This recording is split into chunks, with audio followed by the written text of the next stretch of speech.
Hello everyone, this is Andrew. Welcome to Keen on America. On July 4th, 2026, America will be 250 years old. An anniversary that will, no doubt, be greeted with a mixture of celebration, contemplation, and resignation. In Keen on America, Andrew talks not just about the American past and present, but also speculates on its future. What, Andrew asks, will be the 21st century fate of this now venerable American Republic? Hello everybody, it's Wednesday, the 25th of June, 2025. We've done many shows over the years about the current state of men and masculinity, kicked off in some ways with my old friend Richard Reeves, whose book Of Boys and Men began, or at least triggered, the debate about why the modern male is struggling. Women, of course, are involved. There was a New Yorker piece a couple of years ago by Idris Kaloun, which asks, "What's the matter with men?" with a question mark. But my guest today has no question mark on her new book, "What is Wrong with Men? Patriarchy, the Crisis of Masculinity, and How, of course, Michael Douglas Films Explain Everything," by Jessica Crispin. Jessica is joining us from Philadelphia, where she lives. Jessica, why no question mark on the book? Do we know the answer? Are you not really asking the question? I think it depends. The punctuation depends on the tone in which you want to say the words, right? It could be question mark, could be exclamation mark, could be period if you're feeling very definitive and confident in your answer. So it just depends on the mood. Try to leave it a little open-ended. And then what's your mood in the book? My mood is generally in everything exasperated and irritated, but I try to make a few jokes along the way. So yeah, the New Yorker review said your tone is free associative, irritable, and rat-a-tat. I don't know whether she found you irritable or you were irritable. What are you irritated by? I think I was irritated primarily by the online discourse about the crisis in masculinity around the time that I started to think about writing the book, and it probably came through a bit. It was the pandemic. Everybody was online having a really good time playing, burn the scapegoat at the stake. And I just thought that for the most part, all of the chit chat about cancel culture, about toxic masculinity was getting us absolutely nowhere. Yeah, I mean, as you can probably tell, I'm a man last time I checked anyway. And I have to admit that the tone of the conversation is incredibly irritating. The seriousness with which people like Richard Reeves identify today's crisis of masculinity gets on my nerves. And I said, I'm a man. Why are people taking this so seriously? Is it a crisis, Jessa, or is it just something created by rather paranoid, hysterical men like Richard Reeves? I think it's a little bit of both. I think in general, masculinity is always in crisis.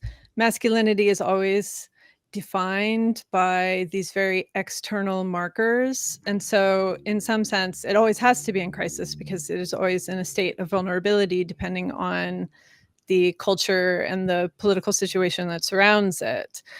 On the other hand, I think that you are seeing just statistically a real decline in the ability for young men and older men to meet basic markers of so-called success or adulthood. The inability to get married, inability to find sexual experience, the inability to finish educational goals, and so on. And so in that sense, there is something going on.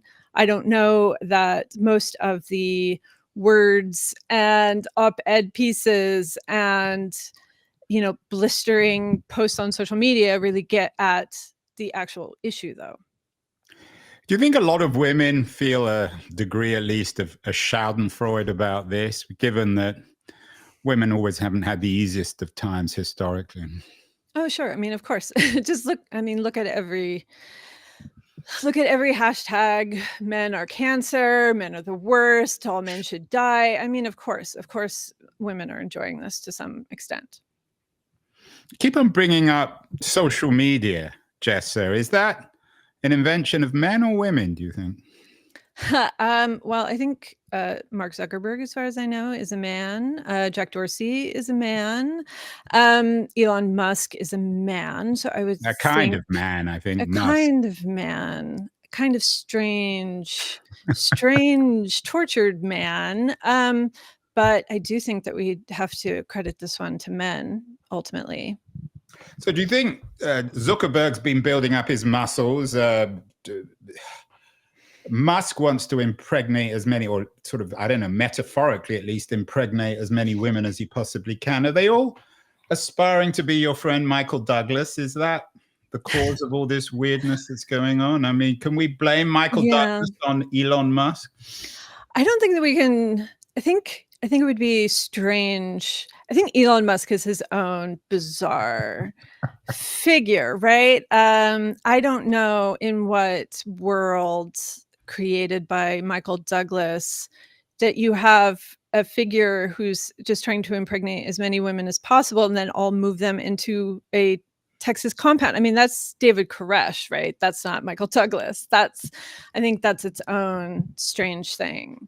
But as far as the, Zuckerberg and Musk challenging each other to an MMA fight, that I think can be explained by their really intense need to be seen as men, as like capital M men, right? Real men. They know how to fight. They know how to wage war. They know how to destroy physically other people. They know how to wage violence against another body. And so I think that it's a very sort of, they're not getting whatever reinforcement they need from the culture as to be seen as men. They're seen as powerful. They're seen as dangerous. So that's part of masculinity. But they're not getting whatever they need in the sense of manliness. And so Elon Musk just keeps impregnating women until he feels like a real man. Mark Zuckerberg keeps doing jiu-jitsu until he feels like a real man. But I don't know that they're gonna succeed in their project.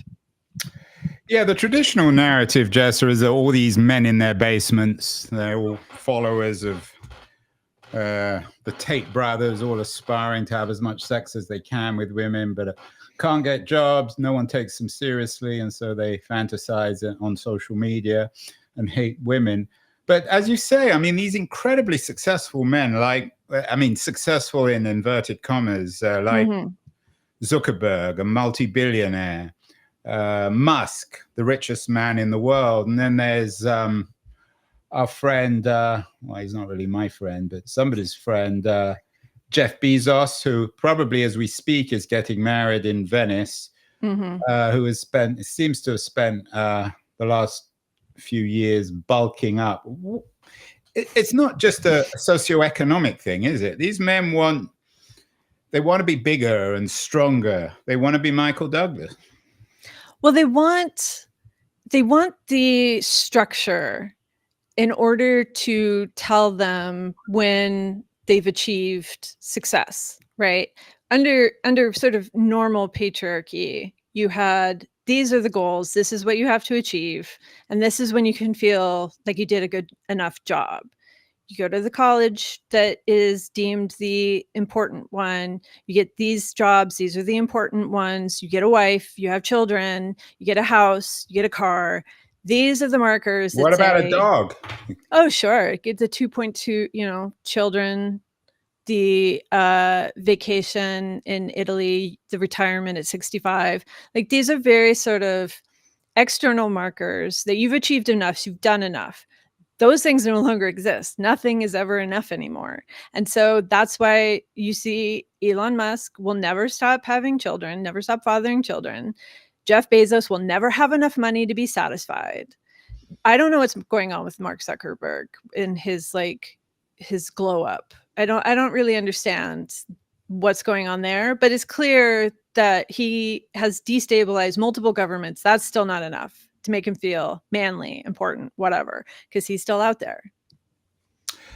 You talked about something, and I'm quoting you, normal patriarchy. We've done lots of shows on patriarchies one way or the other. We did one recently with Anna Maleka Tubbs, old friend of mine. She has a new book out called Erased, What American Patriarchy Has Hidden from Us.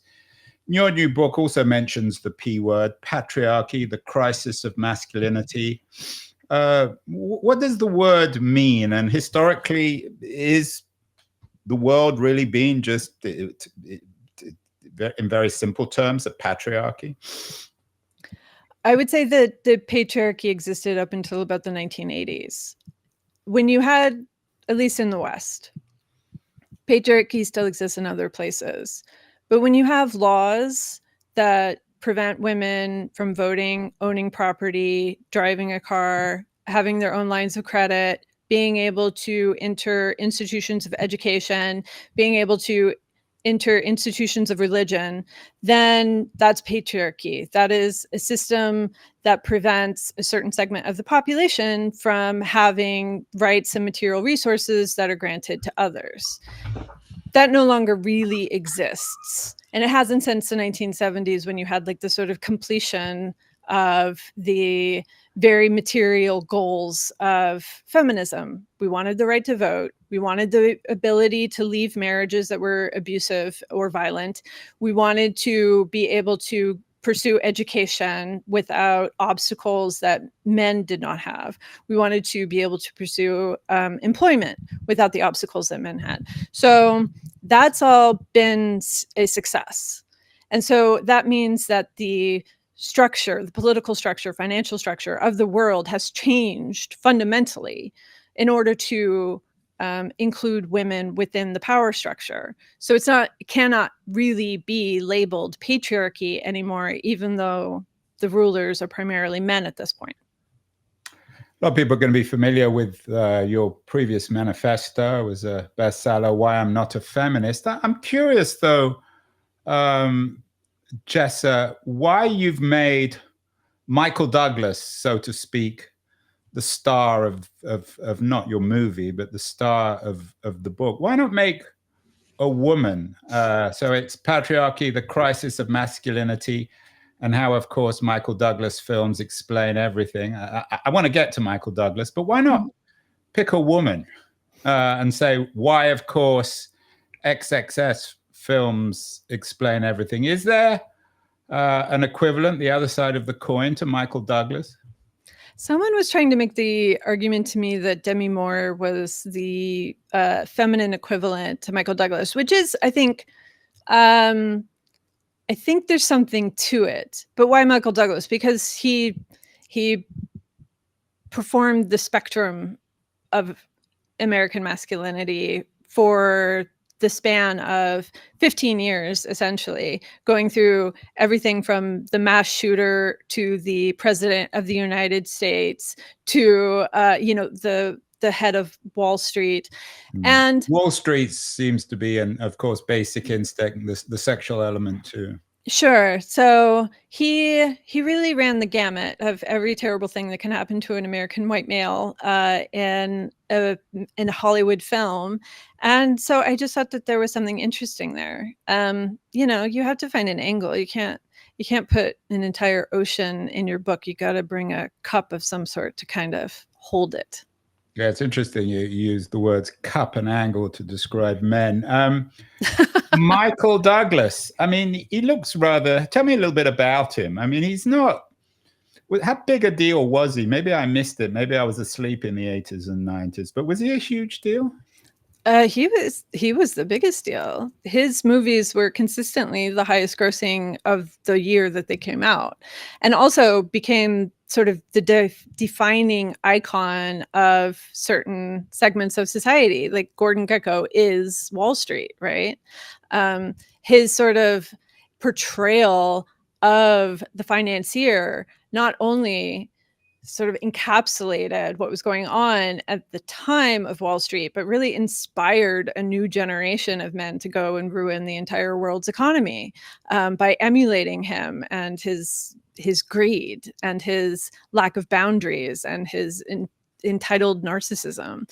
So I think that he played a certain special role. And also I think because the 1980s was filled with these sort of other Hollywood stars that weren't about looking at men as they really existed, but really instead creating this sort of inflated fantasy, you know, the Arnold Schwarzenegger, the Sylvester Stallone, like the really pumped up, like heroic. Yeah, like they're with one gun, a man is gonna overthrow an entire army and all this kind of stuff. Like really kind of fantastical ideas about what men look like, what they should do, how they should behave. So I thought Michael Douglas had a more sort of grounded sensibility. So he's, in a sense, a role model. The standard narrative in dealing with the 80s is the end of one kind of an American dream, Reaganism, neoliberalism, unleashing capitalism. Of course, Douglas's role in Wall Street seems to capture that more than anything else. Is your critique of men, what's wrong with men, could it also be subtitled, what is wrong with capitalism, or male capitalism, or is capitalism itself, or certainly the capitalism of the 1980s, is it quintessentially male? I think that ultimately capitalism as it currently exists is in this kind of grotesque form.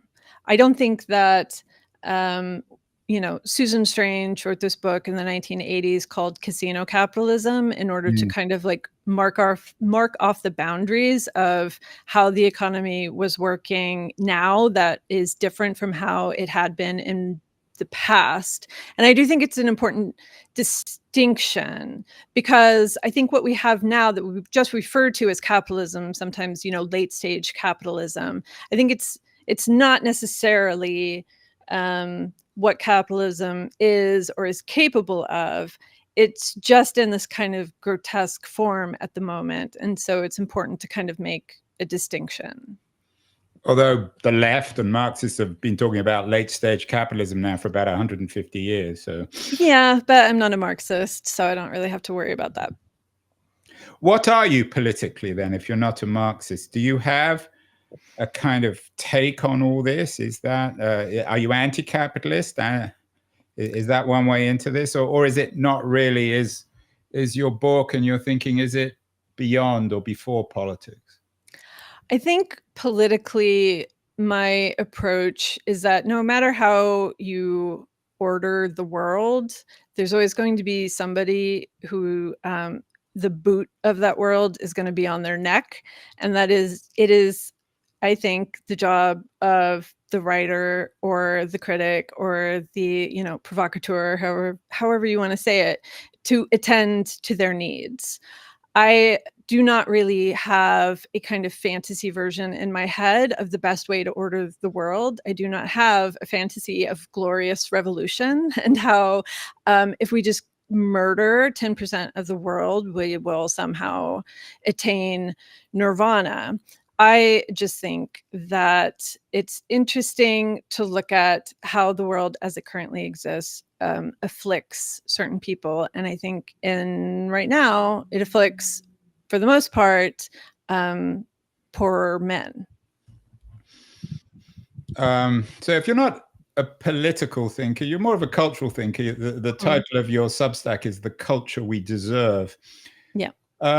Is that true? Where does culture begin and end? If we get the culture we deserve, who exactly are we and who's providing the culture? I mean, and maybe to make it a little bit more concrete, who served up Michael Douglas to us? Was it Hollywood? Was it producers? Was it Wall Street? I don't know how we get our culture that we deserve. Well, who created Michael Douglas? I mean, in some sense, it was Kirk Douglas, his father. And Kirk Douglas had a much sort of larger range of expression in his Hollywood films, right? Like Michael Douglas, he played a banker, he played the president, he played, you know, he kept playing detective, banker, politician over and over again. It's a very sort of like small segment of the world. And Kirk Douglas played Van Gogh, he played Spartacus, he played the villain and the hero and the cowboy, and all these sort of like enormous range of archetypes of masculinity. And I think the fact that his son played such a smaller version of masculinity says something about the sort of shrinking role of men in society, but also the sort of shrinking land that was available, the shrinking range of expression and emotion and things to do in the world, ways to contribute to the world that men were sort of facing at the time. But I think that, 1980s, Hollywood is primarily being run by men. I think that a lot of this was fantasies and fears and anxieties that they had about a changing world that they wanted expressed in film, consciously or unconsciously. Yeah, I mean, is that how the movies work? I recently went to my local movie theater in San Francisco, the Alamo, which was showing one of the great masterpieces of the 70s, Dog Day Afternoon, featuring Al Pacino. Gene Hackman recently died, and we also saw The French Connection. How were men represented differently by actors like Hackman and Pacino in the 70s? I mean, what happened? Was it, again, I keep on asking the same question. I know it's hard to answer. But was it a cultural or a political shift between the 70s and the 80s? Well, it was both, right? I mean, you had this sort of end of this sort of, hippie rebellion. You had the end of rebellion as aspirational, I guess, through the 60s and the 70s.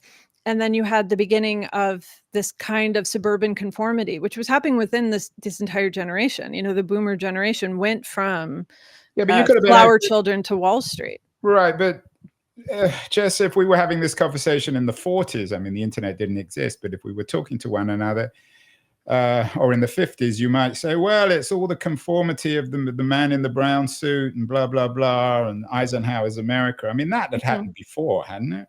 Yeah, I mean, but it swings between extremes. It swings between disorder to overcorrecting into conformity or into a restrictive sense of order.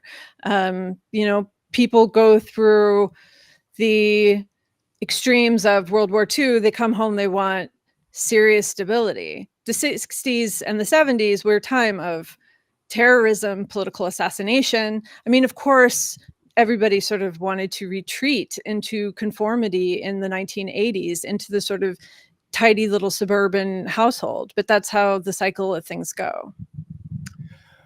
Thinking about Pacino in Dog Day Afternoon, or even Hackman in The French Connection as Jimmy Popeye Doyle, his great role, these were men who were vulnerable. And perhaps the difference between them and your Michael Douglas, I mean, he's not really your Michael Douglas, but the Michael he's Douglas, mine in my heart. Yeah, you've taken him now. No one will ever think about Michael Douglas without thinking about Jessa. Is a degree of invulnerability, but as you note, it's a kind of cartoonish. Was there already a crisis with Douglas? I mean, and it was kind of papered over until today. Well, I think, in the 1980s, one thing that really changed society that I think it's overlooked is the beginning of the no-fault divorce, which was really started in the mid to late 70s, but state by state, so it was spreading through the United Ronald States. Reagan was the pioneer of that, ironically enough. And so what you had was divorce rates going through the roof. And at least 2/3 of them consistently were being instigated by women. And so I think in response to that, there was this sort of fantasy that was being created at the time of the male midlife crisis, where a kind of you can't fire me, I quit fantasy was being generated, where it's not that women are kicking their husbands out of their house. It is that I'm riding off into the sunset on my motorcycle with a 21-year-old secretary and living my best life. They weren't. They were being rejected. They were being abandoned. They were being kicked out. They were being rejected.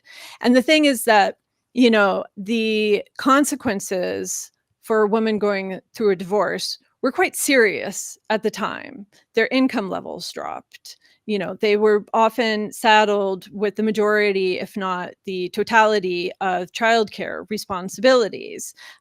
Often they were forced to go back to work if they had taken time off, and they found their income was severely cut and their ambitions were thwarted. And yet, despite all of that, knowing all of that, women still did not want to live with their husbands anymore. And so I think that there was this really kind of bizarre fantasy that began in the 1980s of men, I'm rejecting these women. I'm rejecting my family. I don't want these responsibilities. I'm too cool for this. I can't be bothered. And it was really just about ego protection. And you see, like, that disconnect just continues to grow and grow until now we have these male influencers. It's like, you can't hold a woman's hand. That's gay. You know, you can't have sex with women. That's gay. The most bizarre logic that comes out of Andrew Tate's mouth about how, you know, you cannot possibly have a romantic relationship with a woman because that reveals some sort of shameful hidden femininity or homosexuality within you. I mean, that's just a kind of distorted thinking that goes beyond, you know, Freud is, you know, doing coke in his grave thinking about it right now. Well, I can't imagine Freud doing coke in his grave, but Freud did a lot of coke. I don't know. Not in his grave, though. But anyway, sure. I mean, hopefully I hope the Tates have. I mean, if Freud is going to have coke in his grave, it's probably through the Tate brothers, as you know.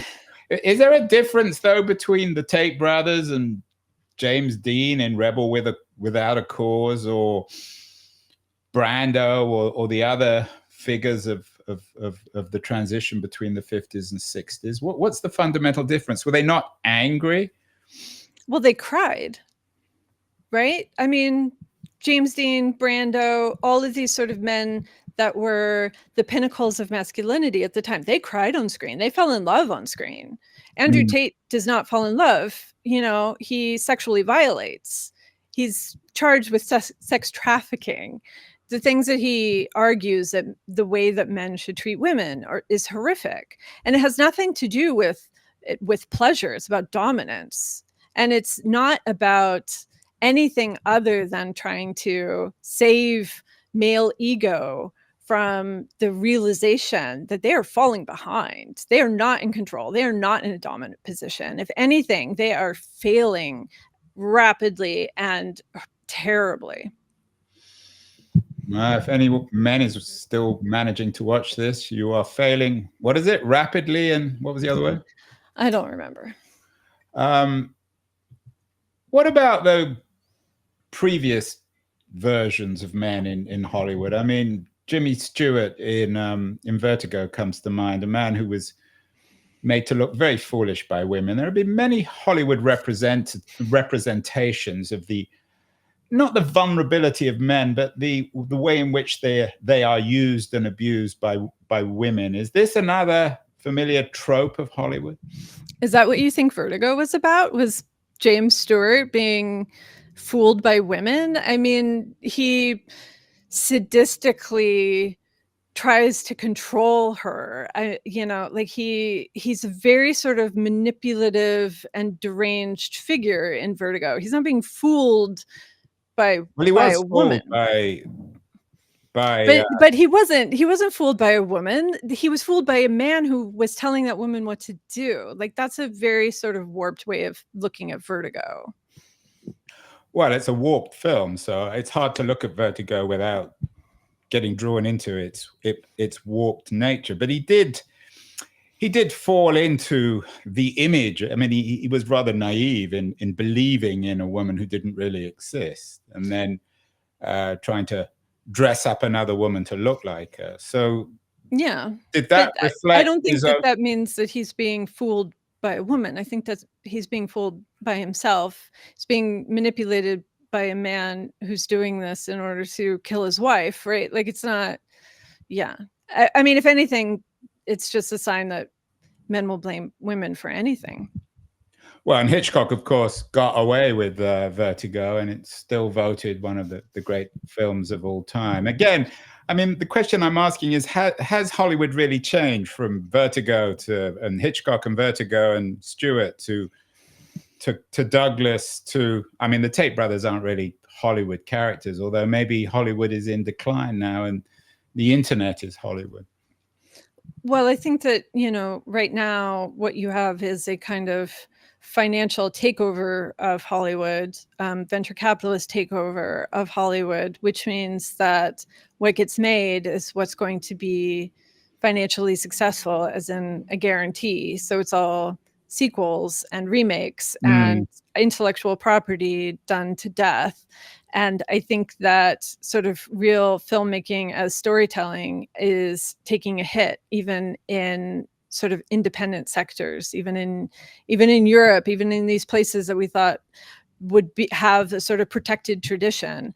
I think that right now it's seen only as a money generator with very little else going on, which is not to say that I don't think some people can't do interesting things. I think, I talk about Verhoeven and Fincher in this book as making very interesting films in this time. But I think it's extremely hard, and maybe the hardest it's ever been, to make something with a purpose other than to make some guy on Wall Street even richer than he already is. So in a way, the decline of Hollywood isn't necessarily a bad thing in terms of, I don't know if the thesis of your book, but in terms of the patriarchy and the crisis of masculinity. I think the decline of Hollywood is a bad thing because I really enjoy movies. I really like Michael Douglas movies. I wish that movies like that were of that quality were made today. I didn't write this book because I hate Michael Douglas or I hate Michael Douglas movies. I've seen Basic Instinct like 15 times, for God's sake. So what should we do about all this? We did a show with another writer on the crisis of masculinity, Niobe Way. She's a professor at NYU, so more of an academic. She has a new book. It was out last year, Rebels with a Cause, Reimagining Boys, Ourselves, and Our Culture. She seems to argue that boys need to understand their, shall we say, their feminine side or their softer side. I was wondering, in your kind of critique of the Tate brothers, whether you might, in a way, agree. I mean, what's to be done here? Well, I think this ultimately comes down to the way that people make money and contribute to society, and the roles that they're supposed to play in the culture create this monstrous form of masculinity. How do you get rich? How do you make any amount of money in today's society? You do it through gambling, through speculation, through the people that make the most money in American finance are the people who work primarily through speculation, by making bets, not by making something, not by contributing something material to the world, but just by betting on the things that other people make. And I think it reveals a real kind of sickness to our culture, that you are not incentivized to make a contribution. You are incentivized to place wild bets on other people's contributions. And I think that ultimately has to change. I think ultimately a sense of political solidarity and a sense that we are not each other's competitors, we are each other's collaborators. And I mean that between the genders, I mean that between the political divide, and in every other sense of the word. I think that is the way forward, and anything else, just telling boys to feel free to cry. I don't think that ultimately does anything when the only way that they can, when the entire, manosphere, when everything that they see online is like, get into crypto, bet on sports, punch a woman in the face to make her like you. All this kind of real influence and pressure you're not going to be able to fight against that just by learning how to cry. Yeah, I think you're more of a political thinker than you would acknowledge. I'm wondering whether people like Gavin Newsom, there was a Times piece recently suggesting that he is trying to understand bro culture, so to speak, and become a bro. Yeah. I mean, we haven't mentioned Trump, and I don't want to turn this into another Trump conversation, but in political terms, should we be wary of wannabe bros like Gavin Newsom? Yeah, I mean, the whole Democrat thing of like, we need to find a leftist Joe Rogan. We need to spend $20 million on a study for how men communicate with one another. This is all incredibly silly. Like, you need to figure out how to get young boys back engaged in school and meeting their educational goals. And that's not through standardized testing. That's not through pumping everybody with psychopharmaceuticals. This is about material things. This is about making sure people have steady employment, making sure people have steady income, making sure that people have healthcare and community, and are not just in their basements on video games listening to podcasts all of the time. Actual real engagement with the world. Yeah, but I take your point, Jessa, but if you had that, why would people still come out of their basements and stop listening to podcasts like this? What are they going to do? Oh God, anything. Go plant a tree, go to church, find God, get drunk, like finger a girl at the bar after she gives you consent, like have a good time, live a life that is like engaged with the world around you rather than sort of yelling at a fantasy version of it online. I think we have a real weird culture right now, and it's not leading really anywhere good. Finally then, and why are girls surviving this? Why are girls not in this crisis of there's people don't write about toxic femininity, and we haven't come across the female version of the Tate. There are no Tate sisters. Why are girls, and I use this word carefully because I know it's a bit of a dumb word, but succeeding and men not? So, well, first someone I'm sure has written a book or will write a book called "What is Right with Women?" Why are women right and men wrong? I don't think it's women are right, men are wrong. But first, I would say we do have Tate sisters, and it's called the Kardashian family. And I think that they have put enough environmental toxins into the world on the same level. Maybe they can't be brought up on sex trafficking charges, but I think they have a similarly terrible effect on the culture. But secondly, how do women succeed where men are falling behind? Because in second wave feminism, there was a real sense that it's not enough to remove obstacles. You have to build support systems for women. It's not enough to say, okay, we have no fault divorce now, so now you can leave your husband. That's not going to do anything for the woman whose husband has a gun that he threatens her with every time she talks about leaving. She needs a domestic violence shelter. She needs family court assistance. She needs et cetera, et cetera, et cetera. And so women and feminists built parallel support systems in order to help women get into the institutions, get into universities, get out of terrible marriages, get into community, get into friendships and mentorships, and into the career ambitions that they had. And that's why when these institutions started to fall apart and only sort of cater to the ultra wealthy, women had more support systems to assist them than men did. Because men, feel like they should be the priority of these institutions. They should be the center of attention and care. And so they do not want to build parallel support systems because they are supposed to be the primary figure in society. The world is supposed to adapt to men. Men are not supposed to adapt to the world. And so that's why. Yeah, maybe it's the Michael Douglas trap. Maybe we'll call this that show. Jessa Crispin, author of What is Wrong with Men? Patriarchy, The Crisis of Masculinity, and how, of course, Michael Douglas films explain everything. Wonderfully spiky conversation, Jessa. And we disagree on Vertigo. You'll have to come back on the show. We'll do a whole show on Vertigo. Happy to. We will fight it out in Tate Brothers without the violence of the Tate Brothers. Congratulations on the new book, Jessa.